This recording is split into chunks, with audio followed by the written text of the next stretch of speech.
So back in the studio with us today is numerologist Jesse on our show. We're discussing vibrations, numbers, and you stirred up a lot of us last time, and I've been thinking about what you said and connecting the dots. Before that, it never occurred to me that numbers could have any relevance in my life, but I've been connecting what you said, and I'm kind of surprised myself, and we received some mails from our viewers because you stirred them also.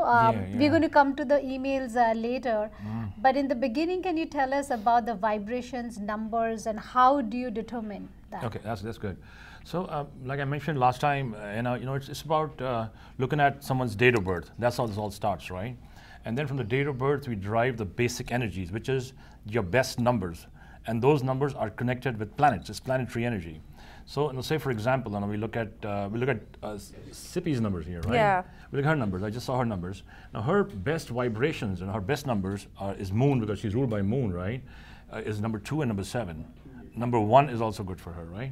So that's her best vibration. And then what we do is, after we pick up the vibration, right, the intent is to tune your best numbers to your name. You know, the idea being that once your name is in harmony with your date of birth, you see, you can realize your fullest potential, you know? So you have to, then that's why people in India, before the kid is born, they kind of try to get the name which is right around that time. Or they even change the names, right? Like Karishma, a lot of like Bollywood stars. That is so true. Change their names. Can you tell us a little bit about that absolutely. as well? Yeah, well, let's talk about something very recently. Mr. Ajay Devgan, right? He changed his name. He knocked the A off. Now, if you look at his name, it's spelled Ajay, like Ajay, A-J-A-Y, and D-E-V-G-N. See, last year, he got that out. And you know why? Because he's born on April the 2nd, and he's ruled by Mars. He's ruled by Mars, just like I'm Aries too, I'm ruled by Mars myself. So ruled by Mars, so he's fine-tuned his name to Mars energy. So when Mars comes with Mars, it's very intense, it's very forceful, right? And if you see last year, he had a good year.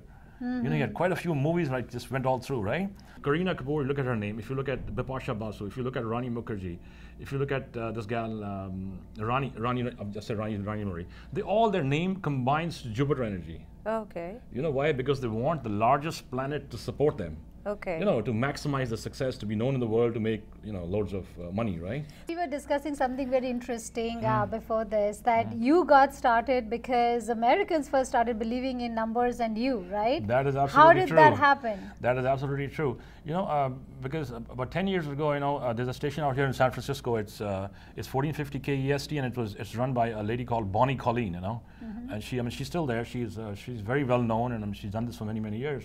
And then a client, this one lady, she was mainstream American. She came to see me, and then so I did a reading for her, just as I do for any other people. And then she was the one who sent a word out to Bonnie saying that this guy could be a guest for your radio station, right? And I remember her. I was sitting in my house one day, and she called me in the morning, and so she asked me to come out to the radio station and do some numerology. And I was a little hesitant because I didn't expect it, right? First time, right? I said, oh well. And then it was very interesting. Before I got there, she called me and said, well, Jesse, would you be taking some phone calls? And I said, oh okay, yes, It was kind How of, exciting, yeah. And that's what happened. And there we went, and she opened the lines, and as if it was my destiny. It's like, the guide's telling me this is your way. Like, we opened the doors for you, right? And it was very interesting. People kept calling, and I kept answering questions, and it didn't stop after that.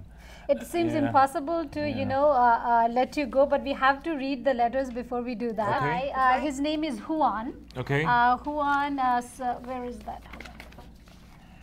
So he writes to us, his name is Juan Serna. He gave the date of birth, actually, smart of him. So he's born 2/16/76. Okay. And he wants to buy a house, and he wants to know what would be the ideal numbers. Good. So, he's 216. So he is, he's Aquarius. The year is 2011. So the timing is good for him. Now, what's going to happen is, as he gets into March, March is a good time. As he touches March, it'll be a good time for him to buy a house. Now again, when you start looking for a house, right, we'll have to look at everybody's numerology. I mean, his wife, his children, and everybody else. But you don't want to have a house that only suits one person, right? Right. So What if very, he's very single? important. Oh, but if he's single, then I would, for him, I would pick more.